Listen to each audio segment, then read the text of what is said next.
Chill out. You know the plant's here. Don't touch the plant. Jeez.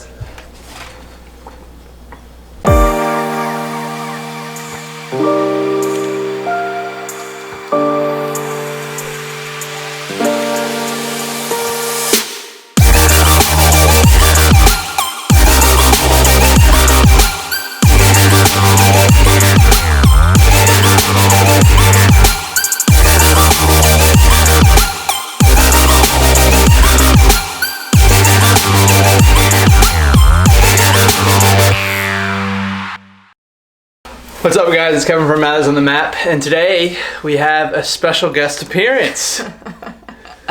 Taylor is back for another Van Build episode.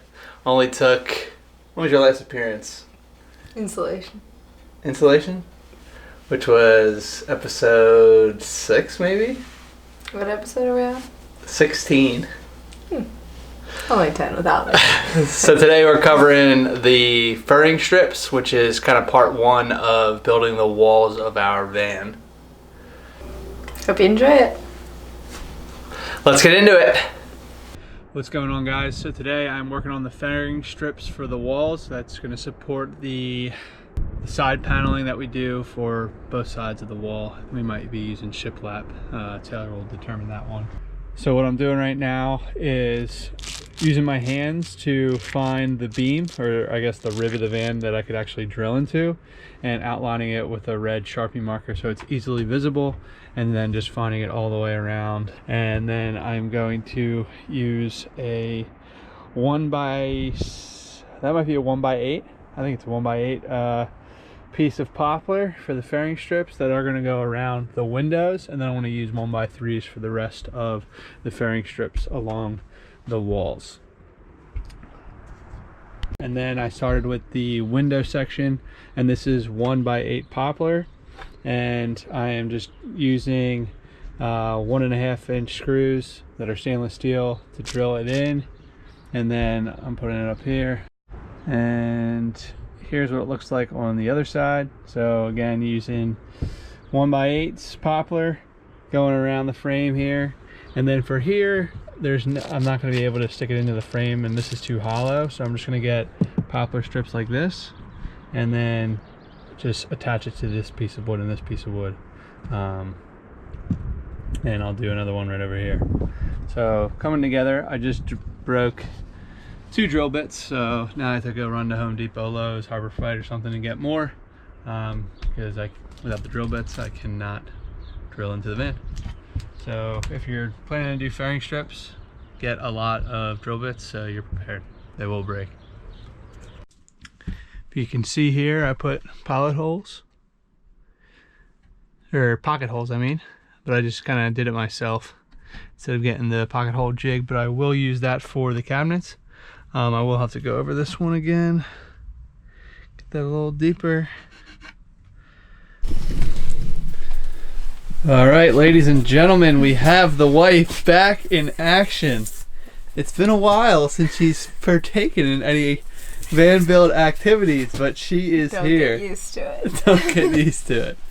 We have the heater on today, so it's a little warmer, and she's getting after it. Somebody's got to make sure this thing gets done on time. Nice.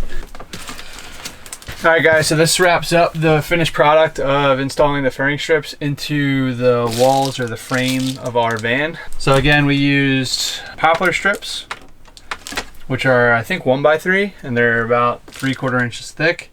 And then we use, let me go grab these screws. So we use number 8 1.5 inch stainless steel screws with a flat head. If you want to get like an oval head, that might be a little bit easier. There were some scenarios where I just drilled the head of the screw right off, just because going into the metal is kind of a pain in the butt. And you also want to get titanium drill bits, which I think were 1x8, to get into the frame. So quick summary again. I drew over the Reflectix with a permanent marker just to get a feel of where the actual frame or the ribs of the van are, and then with the poplar strips took the stainless steel screws and drilled them into place. on the windows here, we used 1x8, again, poplar strips that are about 3/4 of an inch thick. And the idea is to build out the frame around the window. And you want to tell them why you put 2 pieces over here instead of 1? yeah, true.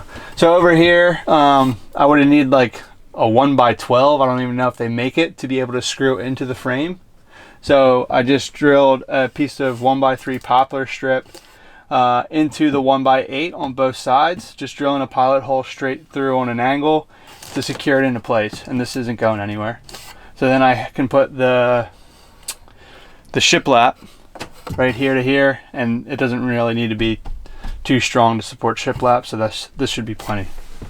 Another thing to keep in mind too when you're doing it is to think about your wiring, because you want to leave room for your wires to go through, especially if you're going to have a cabinet up here.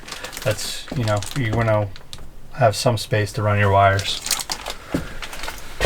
This side, still work in progress. I ran out of poplar strips, so we need to run to Home Depot and get more, but we'll wrap this up in our upper cabinets video to show you guys what we're doing there. All right, so that wraps up this week's video on how to install poplar furring strips. If you guys have any questions or any comments on how you guys did it better, leave a comment below. Yeah, we really like the feedback so far. We also, I forgot to mention, or I'll roll the clip.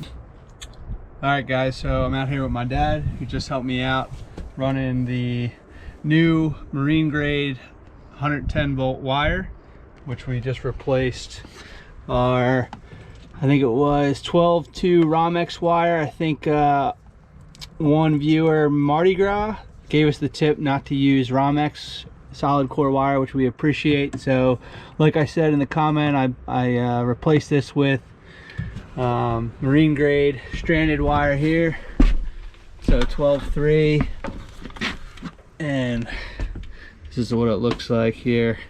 So I'm going to be running this through the rest of the yellow Romex wires that you see here. So thanks for the comment, really appreciate it. We want to make this as safe as possible, so if you have any other feedback, please let me know.